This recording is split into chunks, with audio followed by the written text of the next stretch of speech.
One form of photography that I'm particularly fond of and want to further expand into is event and concert photography. If you look at my Instagram page, you'll see that there's already a lot of photos of concerts and events. So you may be thinking to yourself, if you're already doing all this, what do you mean by further expanding? You're already there, aren't you? If you look a little bit closer, the majority of these photos are taken more from the perspective of a street photographer rather than a concert photographer. A concert photographer will have a press pass that allows them better access to the artist to take photos of them. And to attain that press pass, they have to go through venues like Live Nation or Golden Voice or whichever booking agency and fill out a form. With those forms, they generally expect you to have some sort of media backing.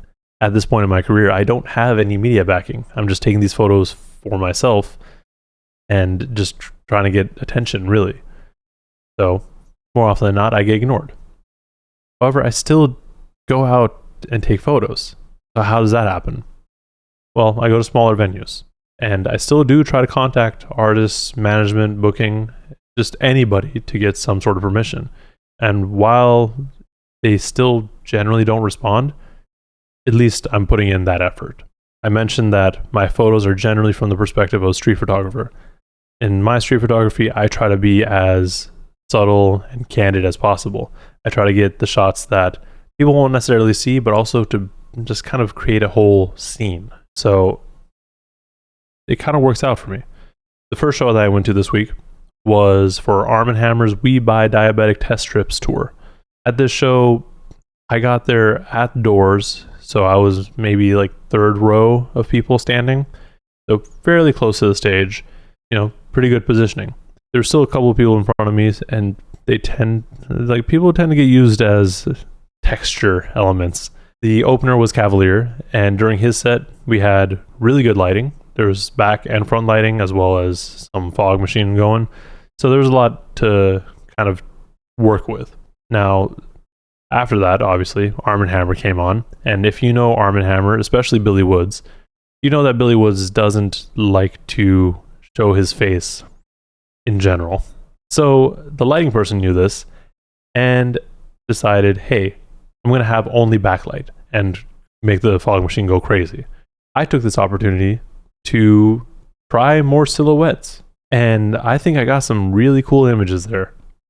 And with my silhouettes in general, I try not to make the main subject purely black. I like to have some sort of image, or I want to see them a little bit. So it makes it a little bit more interesting, a little more mysterious, if you want to think of it that way. So I think I got some pretty cool images. This whole silhouette idea is also something that I've been trying to focus more on just with general street photography, using light and just people walking through it to create shadows and such.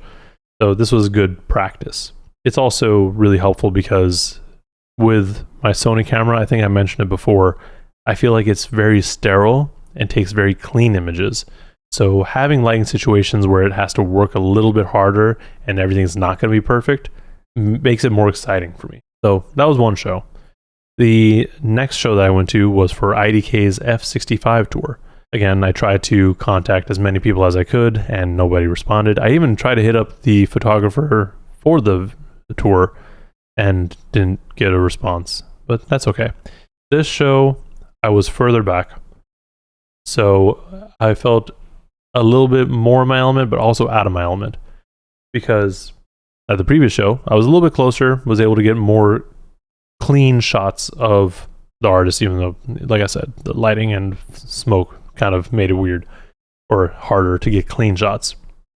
But this time, I had more of the audience in my way. But I made it work. With the first couple shots, I really had to warm up and get out of my comfort zone, because with street photography, I try to keep my camera as close to me as possible. I'll keep it at the hip, at my chest, or at my head level at the most. I won't necessarily go any higher than that. I won't pull to the side too much.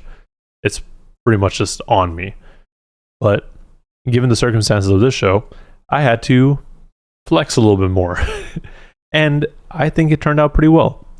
To the point where I went with my friend and he even mentioned, yo, this is the second time that I've been to a show with you that another photographer just decided like, oh shoot, you have really good positioning, I'm gonna go stand in front of you. With that said, a lot of those shots include the crowd. I use the crowd to almost create leading lines, if you want to think of it that way, like to draw your focus to the artist. And I think it makes for very interesting and compelling images, because even though I want to get super clean images of the performers, and I've gotten plenty of images in the past of my friend Casey, like Grand National, obviously Mac Mays, like all these artists, like I've gotten really close and very clear images of them.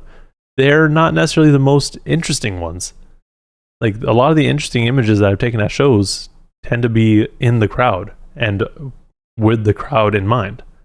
With all that said though, if you're looking to do concert photography, it is important to try to go through all the proper outlets. Try to get proper permission, because you're not always going to be in a venue where they're totally fine with you bringing your camera. And if they're not, you have to be okay with that. You have to be okay with checking your camera in or taking it back to the car and just moving on with your life. I'm thankful that I have friends who are totally cool with me taking photos of them, as well as just other artists who don't mind it. Like I was a little bit concerned at the Billy Woods show that he'd be like, oh no, don't take any photos. But I respected him. I made sure to keep his face as obscured as possible when I was posting those photos. And even when I went to edit them, I was like, okay, let me blur them out some more. So I think it all turned out well. But at the end of the day, you really gotta respect people. I think that's the biggest thing. And don't be afraid to ask. It doesn't hurt.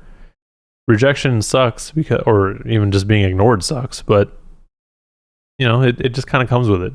Eventually you'll take enough photos and get enough exposure that people will actually want you to be there. And that's really what I'm hoping for. This week, I want you guys to try and play with some interesting lighting situations. That's actually going to be one of my next videos. Light is an important tool, and it is hard as hell to work with sometimes. So let's figure that out. Let's take some more silhouettes. Yeah, that's all I've got. Let me know in the comments what you thought of this video. If you take concert photos, tips are greatly appreciated. And yeah, also like, subscribe, so I know that you guys like this sort of content, and I'll just keep on keeping on. Thanks for watching. I love you all. I miss you. See you next time.